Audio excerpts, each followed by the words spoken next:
Shalom and welcome to another edition of the East Northport Jewish Center Shabbat Supplementary video series. I'm your co-host, Chazan Stephen Walvick, along with Rabbi Ian Silverman. We're here to present you with some more Torah and Tefillah, music and words of study with which to enhance your at-home Shabbat experience. Today we'll be beginning with Mi Ha'ish, taken from Psalm 34 from Sukkei de Zimra of our pre-service for Shabbat morning, verses 13 through 15.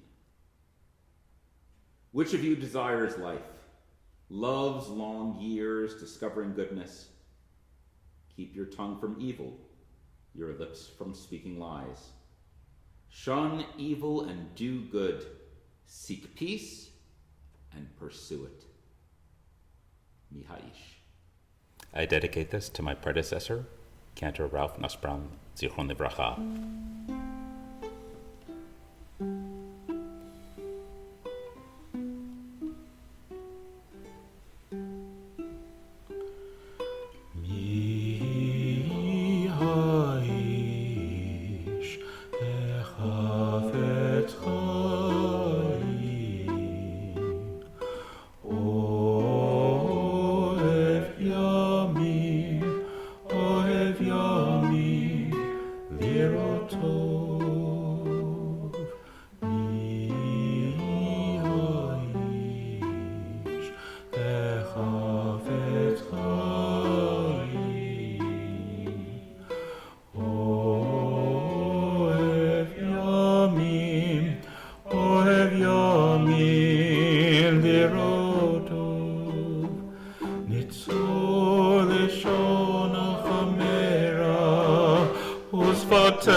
Medaber mirma, so merav aseto, pake shalom, verofeu, netzor lishon hamera, usvatecha, medaber mirma, so merav aseto, Pake shalom, verofeu.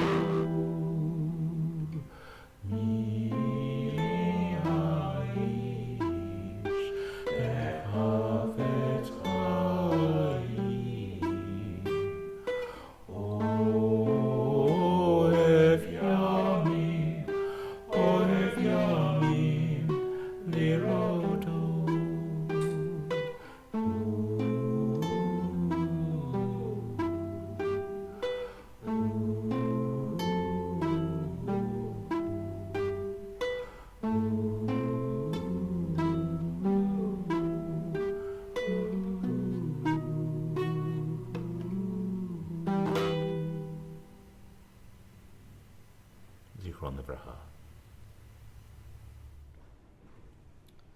Thank you, Chazan, for that beautiful rendition of Mi Ha'ish Etz Hayyim, one of our psalms that occurs just before the Sedra and before the Shochanad's Shaharit service. Allow me to introduce the special Torah reading that we have today, Shlach Lecha. It's about, now in the desert, in the book of Numbers, the 10 spies on the second year of the journey are sent out to give a special report to the people. Moshe sends them to check out the topography, the fortresses, the nature of the land, and so forth and so on. And they come back quite pessimistically. They claim that the people are large, the land won't sustain us, it's going to be impossible because they're giants and we appear as grasshoppers in our eyes, and so we appear to them. But there are two spies, Caleb and Joshua, who disagree and say that the land is great and God will allow us to conquer it.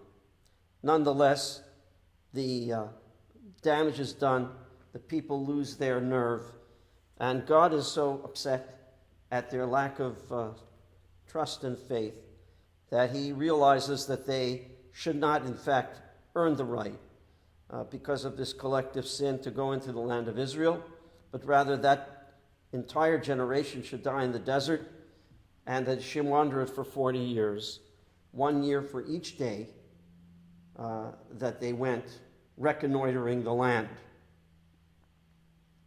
However, he allows us to understand that the people should not lose faith, that in fact they will not be there forever, and that it immediately continues the Parsha, and when they come into the land, this having to do with rules pertaining with various sacrificial offerings, offerings of closeness to God, of olot, sacrifices, and the meal offerings that should accompany them, with the various animal offerings, and also at the very end that we are bidden to wear the tzitziot, fringes on our garments, which are to remind us of the tzitziot, to remind us how God released us from the land of Egypt to bring us into this land, and that so long as we keep the Torah and keep the mitzvot, the presence of God shall abide with us, and we shall remain steadfastly well anchored in our land.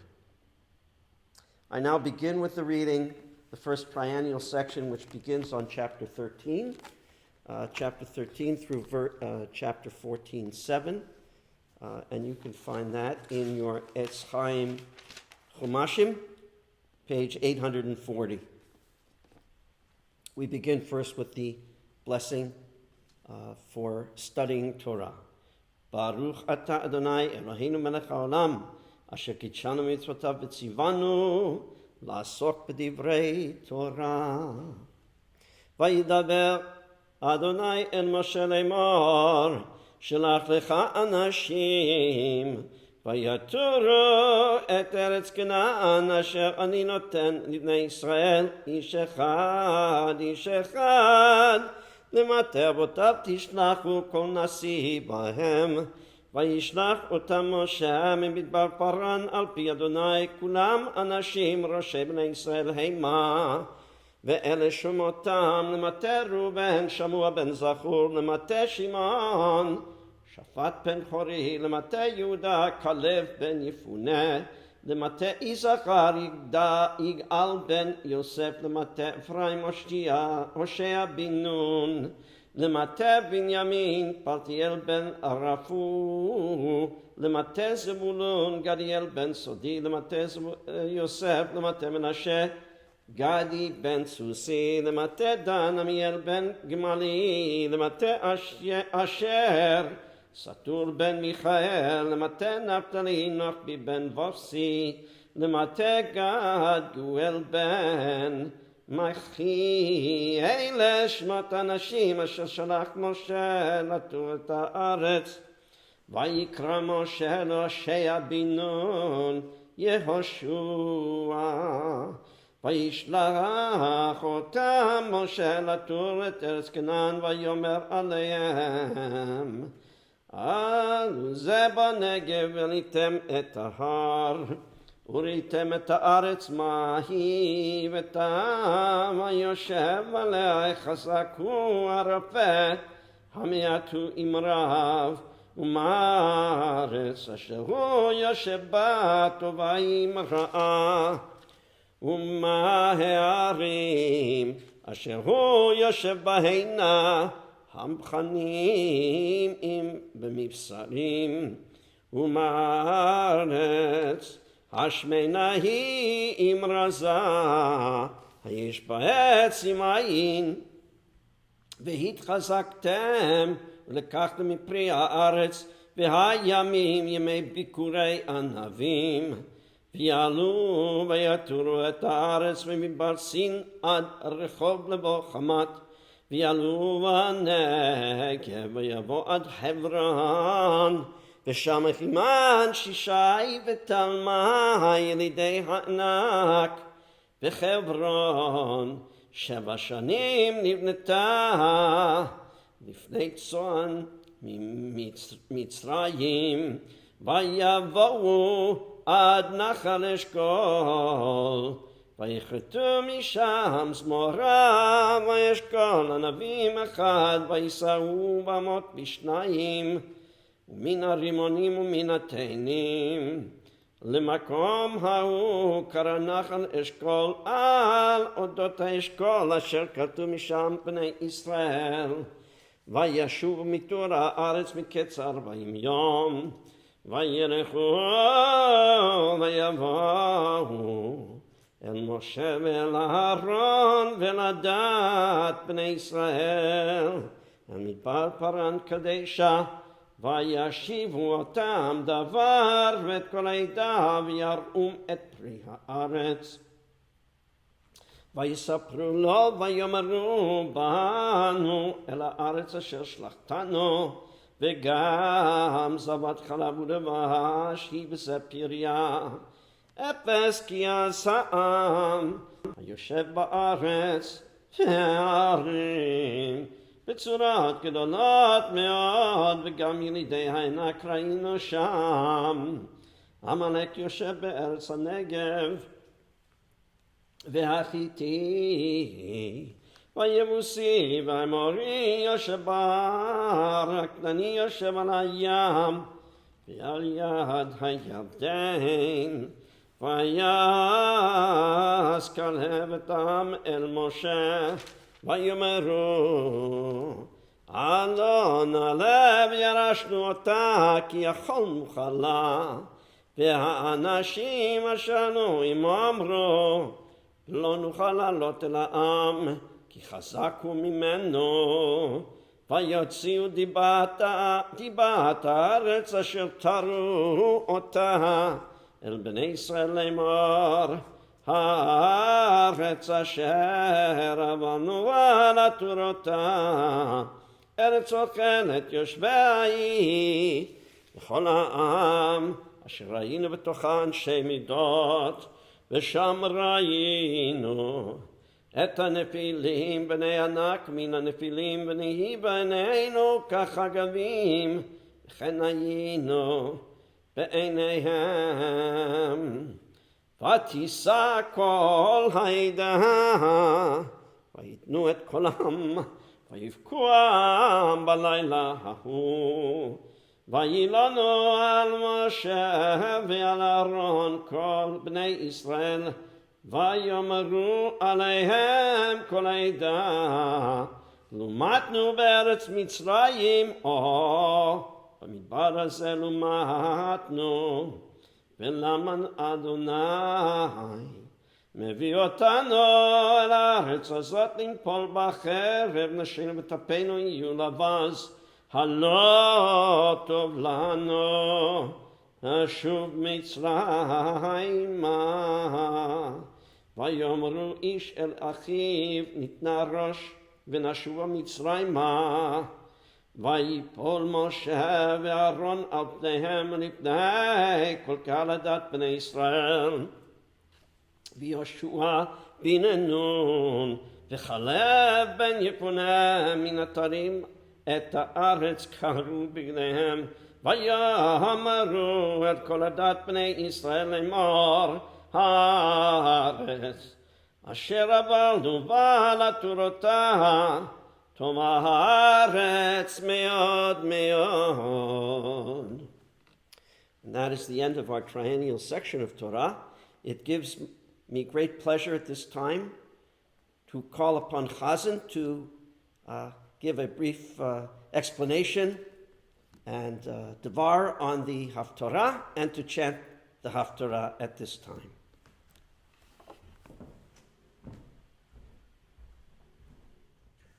There's Shkoch, Rabbi.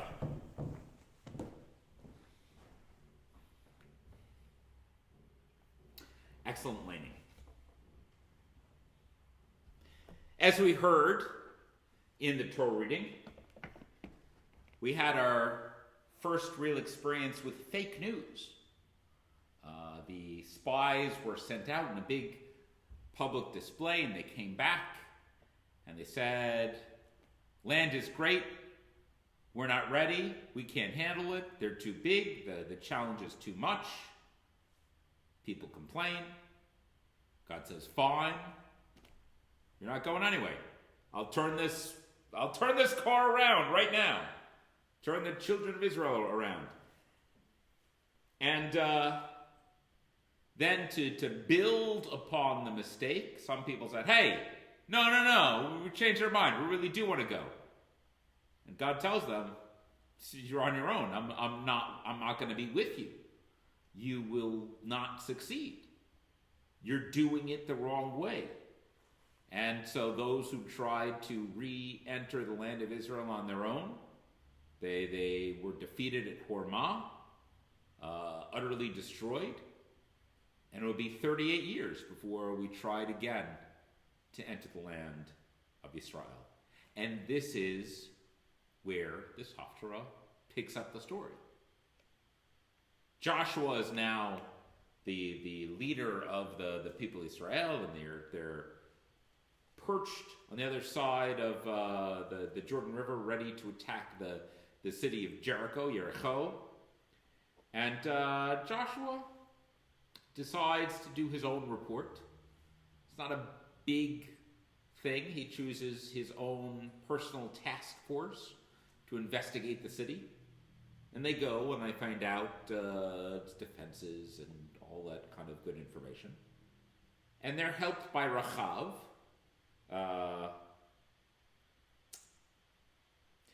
Some translate her profession as a tavern keeper. And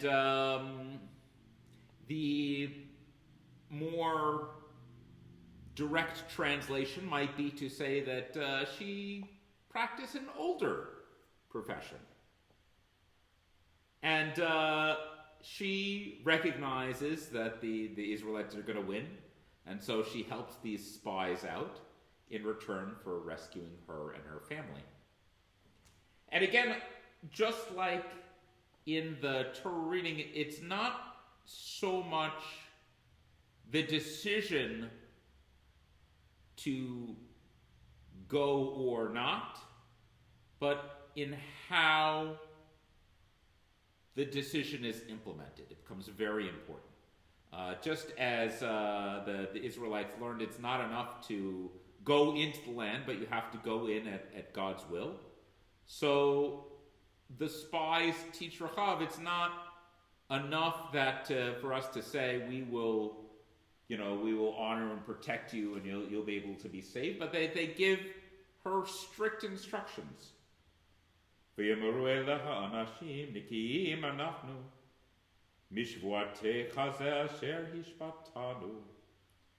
be released from this oath which you have made us take, unless when we invade the country you tie this length of crimson cord to the window, etc., etc.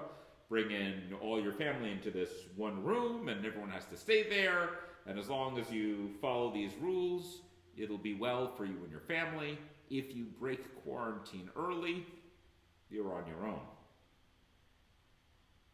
As we continue to contemplate restarting in-person services here at East Northport Jewish Center, it is important not only what the decision will be, but how that decision is implemented. There will be strict rules. Social distancing, wearing a mask. If you are a member of an at-risk community, as much as I would love to see you, I don't want you here. We don't want anyone to put undue risk upon themselves. That said, we would love to have rebuild our community physically, as well as through the spiritual link which we have via distance applications, whether that be Zoom or these YouTube videos or phone calls or porch visits or whatnot.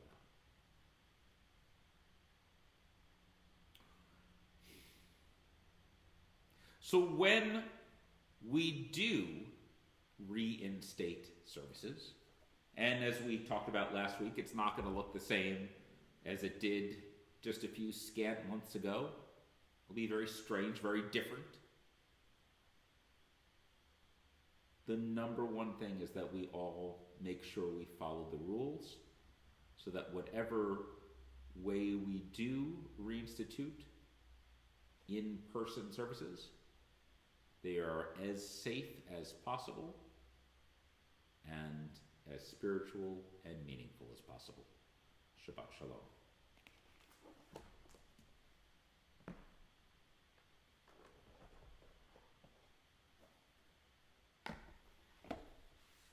Baruch atah Adonai Eloheinu melech haolam asher kiddushanu b'mitzvotav v'tzivanu la'asok b'divrei Torah v'yishlach Yehoshua bin Nun min hashittim shenayim anashim meragalim cheresh lemor Lechu re'u et ha'aretz ve'et Yericho ve'lechu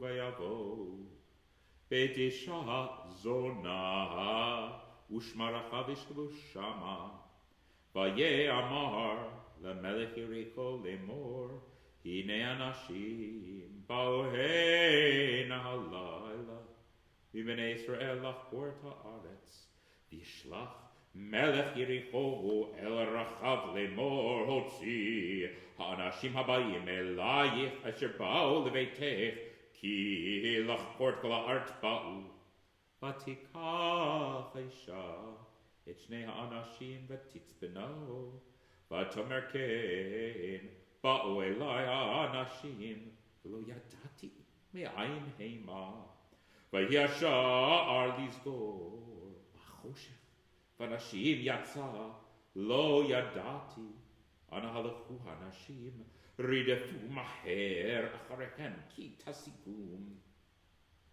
vehi he'elatam hagaga v'titmenem b'fishtei ha'etz ha'aruchot la al hagag v'ha'anashim radafu acharehem derech ha'yarden al ha'maberot Behasha'ar sagaru acharei ka'asher ya'atzu harodafim acharehem vehema terem yishkavun vehi halat alehem alagag vatomer el ha'anashim yadati kinatan Adonai lachem et ha'aretz V'chi nafela ematechem aleinu V'chi namogu kol yeshevei ha'aretz mipnechem Tishamanu et asher hovish Adonai et mei yamsu mipnechem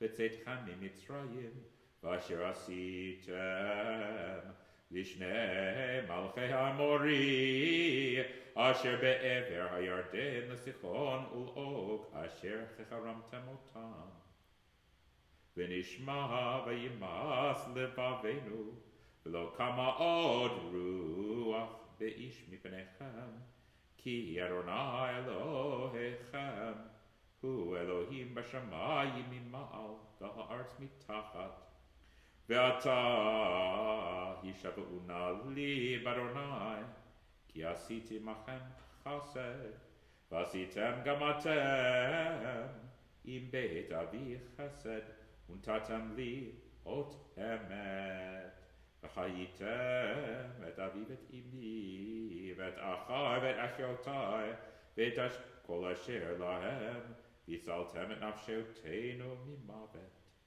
v'yomeru lahanashim, Nafshenu tachtechem lamut, im lo tagidu et devarenu zeh, v'haya betet Adonai lanu et ha'aretz, v'asinu imach chesed ve'emet, v'toridem ba'hevel be'ad hachalon, ki veta b'kir hachoma uv'achoma, hi Yoshavet, v'tomer lahem hara lechu, Ven yifgu vachem harodafim, venach beitam shama, sheloshet yamim, ad shov harodafim, v'charte lechu ledarkachem. ויאמרו אליך האנשים, נקיים אנחנו משבועתך הזה אשר השפטנו. הנה אנחנו באים בארץ את תקוות חוט, השני הזה תשכרי. בחלון אשר הורדתנו בו, ואת אביך ואת אמך ואת אחייך, ואת כל בית אביך, תאספי אלייך הביתה, והיה כל אשר יצא מדלתי ביתך החוצה, דמו בראשו ואנחנו נקיים, וכל אשר יהיה איתך בבית, דמו בראשנו, אם יתיה בו. אם תגידי את דברנו זה, והיינו נקיים משבועתך אשר השפטנו, ותאמר דבריכם כן הוא, ותשלחם וילכו, ותקשור את תקוות השני בחלון. וילכו ויבואו ההרה, וישבו שם 3 ימים עד שבו הרודפים, ויבקשו הרודפים בכל הדרך ולא מצאו. וישובו 2 אנשים וירדו מההר, ויעברו ויבואו אל יהושע בן נון, ויספרו לו את כל המוצאות אותם. ויאמרו אל יהושע, כי נתן אדוני בידינו את כל הארץ, וגם נמוגו כל יושבי הארץ מפנינו. And with that, we will now continue with the service for returning the Torah to the Ark. If you want to follow along in your Siddur, turn to page 153. The Ark is open.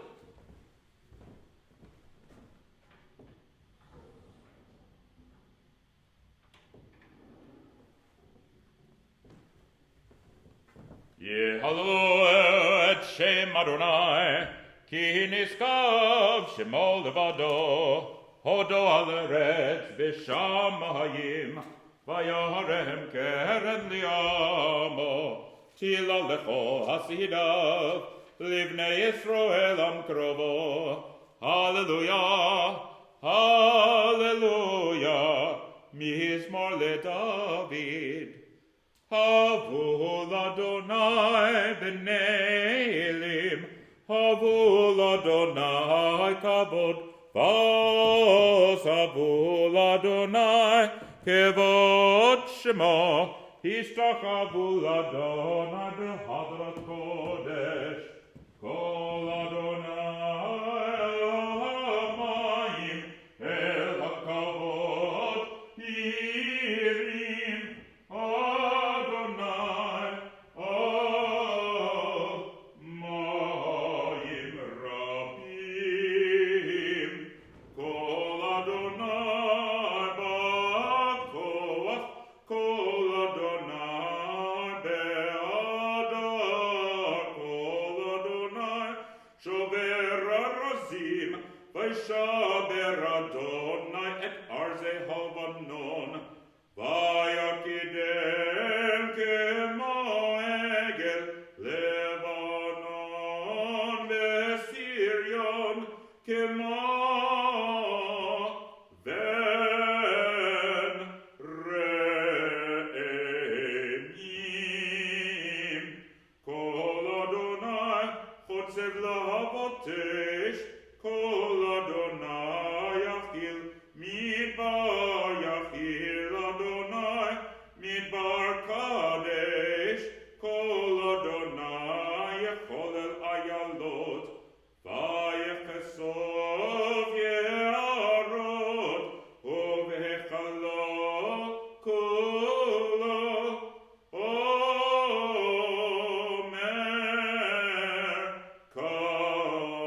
ישב, וישב אדוני מלך לעולם, אדוני עוז לימו ייתן, אדוני יברך את עמו בשלום, ובנותו יאמר.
As the ark is closed, I turn it back over to Rabbi Ian Silverman, who will give you this week's sermon.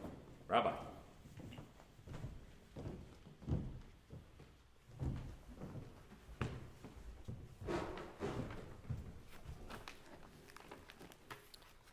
Splendidly done, Chazan. Shakayach. I always enjoy your comments and the excellent chanting of the Haftarah. I want to thank Rabbi Dina Weiss and Rabbi Solomon Rodman for some of what helped spark this sermon this morning. When the time came to invade in the second year, Moses sent out the spies to reconnoiter the land. We all know how that came out. Our sages wonder what it was that condemned Moses to not enter the land of Israel himself. Most say it's because he struck the rock, rather than talk to it at Me Meribah. Sometime later in the book of Numbers, we learn that. I think in the next Parsha. Could be wrong, might be a few more later. But the Abarbanel, a commentator from the 15th century, takes the position that this was what, in fact, condemned Moshe to not wander, not himself enter the land of Israel, because, in fact, he set it up so that most of the generation would not get into the land of Israel. He himself does not go. And he'll lead them someday when Mashiach comes, the desert generation, into the land. Why? Because he sent them, he was the one who sent the spies. And he put in their heads about the topography, about the lay of the land, geostrategic things that had them maybe overthink and lose their nerve. He had sent them of his own volition. God didn't stop him. God couldn't foresee that this might result in a hung jury as regards to whether the people felt that the time was right to invade. Maybe he could, maybe he couldn't. It's a complicated philosophical question of how God allows free will and yet knows our future choices. Some conclude, therefore, that God allowed it for two reasons. First, Moses needed the practice of delegating responsibility. If you remember, he wasn't very good at that. Jethro would tell him, you better do that or you're going to completely exhaust yourself. So far be it that God should get in the way of that. But secondly, God may have had a strong hunch that it would not go well, but until we flunk, God in fact is dan lifnei kol echad lefi zechut, that he himself gives the benefit of the doubt beforehand. Of course, the tribal heads are described quite this way, as having the potential of being great, a status of kulam anashim rashei b'nei Israel hema. They were all the chieftains of the people of Israel. And they all were, until, unfortunately, they suffered that failure of nerve. But the answer is, in fact, what it is, how it is that they flunked. And the answer is indecision. Indecision can be a killer. When Eliyahu confronts the people later on in the centuries down the road, Eliyahu and Avi, he says, Ad matay atem medalgim al shnei tzifot? How long can you guys be skipping on two branches, trying to worship God and at the same time worship the Baalim, the so-called gods of the Canaanites? You can't do both. At a certain point, you need to act decisively. For some, unfortunately, their indecision was fatal. Indecision is found on high as well. When God was creating the human beings, the angels were dithering. God was set to create the human being. The angel of mercy said, create him. He can be so compassionate. The angel of truth said, no way. He'll manufacture lies. The angel of tzedek, of charity, said, give him a chance. He could do righteously. The angel of shalom said, don't do it. He'll be querulous. The angel of truth was cast down. And all the angels complained and said, God, how can you disgrace your seal of truth? And as that conversation was going, God said, all right, too late already. I created human beings. When you look at the Sedra, giving Moshe the benefit of the doubt, Moses might have sent the spies because he felt that they weren't ready, that they weren't really practically aboard the idea yet of conquering the country. He thought, let them see the land. Let them look at the topography, experience the produce, see it's such a fertile, such a prodigious type of a land, and they'll fall in love with it. Some of them did some of that, but they came back and found excuses, alas, for procrastinating. We can't do it. The people are too big. They're too well fortified. The land can't sustain us. Two of the spies, Caleb and Yoshua, called the naysayers bluff. Yes, we can. God wants us to have it. It's a land of milk and honey. Tovah haaretz me'od me'od. The land is very, very good. Sar silam. Their shadow has left them. God's no longer radiating upon them. We can, in fact, defeat them. Alas, the text seems to be telling us that indecision, the inability to take a risk, did them in for another 40 years. The state of Israel is now sitting on a decision, a fateful decision that the new government is about to make. It's a decision fraught with collateral fallout in every direction. That is, should the state of Israel annex 30% of the territory, the Gush blocks that have a strong Jewish majority in them, many in the settled communities, outside of the Green Line on the western side of the so-called of Judea and Samaria, mostly to the north of Jerusalem, and the Jordan Valley, which would comprise a large chunk of that 30%, on the eastern front as a bulwark from incursion from Jordan. This is a decision that I sure would not want to make because it's so fraught, so difficult. The positives are that security-wise it protects Israel, the state of Israel, from a pincer move from the east, which has always been the worry of the Israelis, and surrounds what may become a Palestinian state, hopefully should they come to negotiations, but it surrounds them in all directions. Protect against the possible change in regime that could become Hamas or worse.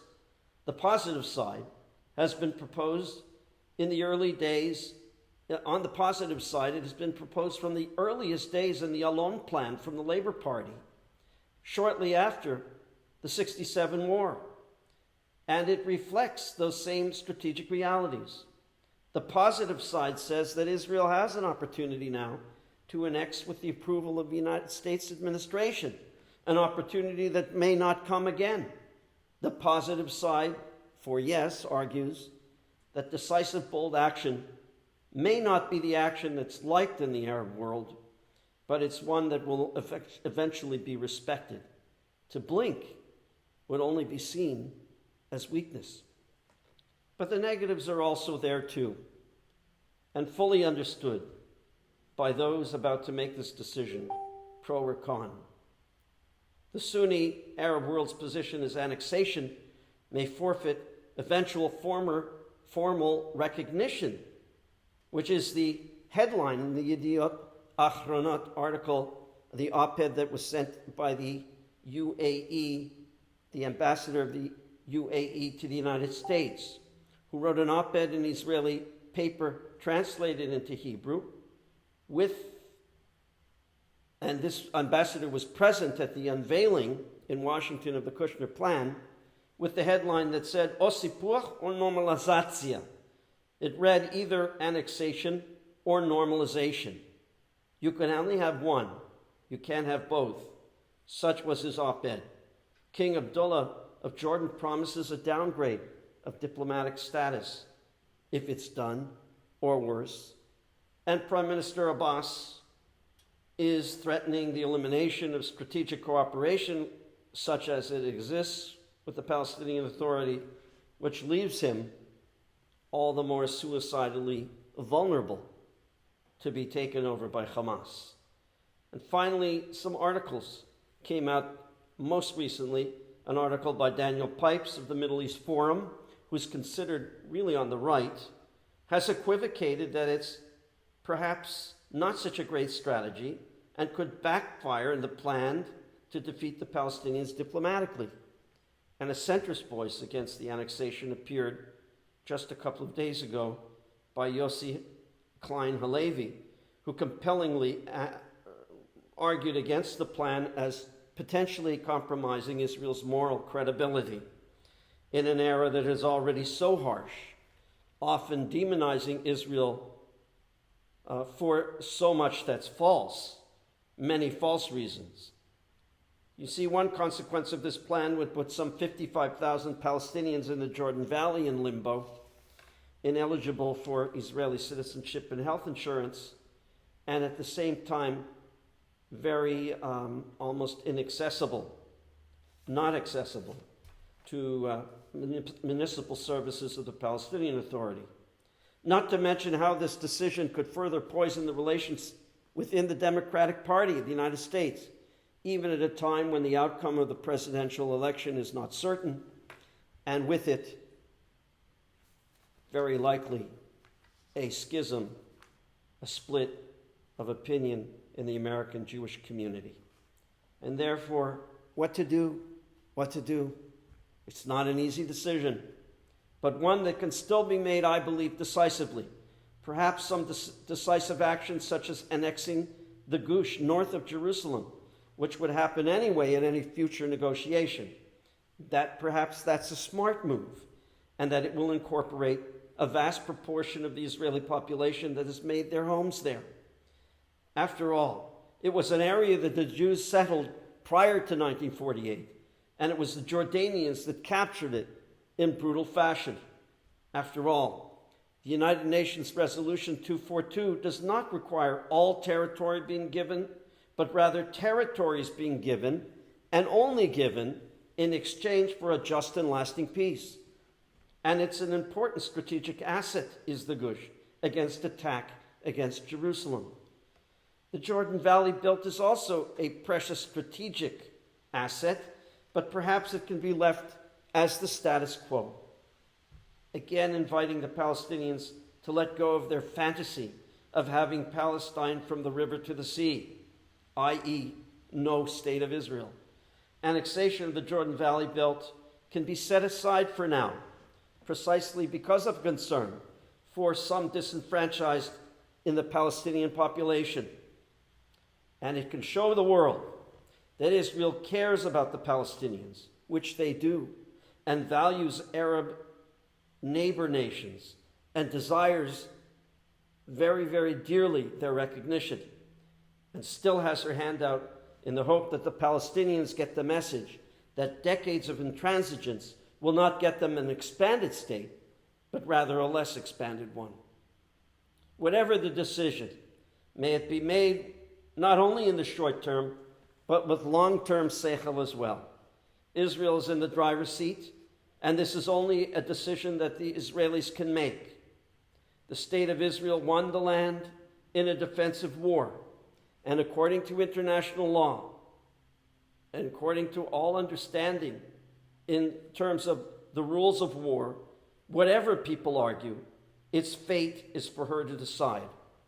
And we have the precedent, of course, from our Sedra, which counsels al tachmitz ala mitzvah. Don't let a mitzvah ferment. Still, it could be that Moshe knew and that God knew that the people were yet not ready and the time was yet not ripe. They needed another 38 years. Who knows? Perhaps it was better that a more weathered and mature people entered in the land when it did. And who knows? Perhaps waiting and keeping the status quo, as lousy as it seems, is still better than annexation. That too can be a point that's made decisively by this Israeli government. Israel decisively wants Palestinian engagement for a real and lasting peace. One thing seems clear. We will know decisively on July 1st, and we must give Israel's decision a fair hearing, whatever it might be, and endeavor to explain her decision when that decision is made. Shabbat Shalom. At this time, I'd like to call on our Chazan to conclude our service.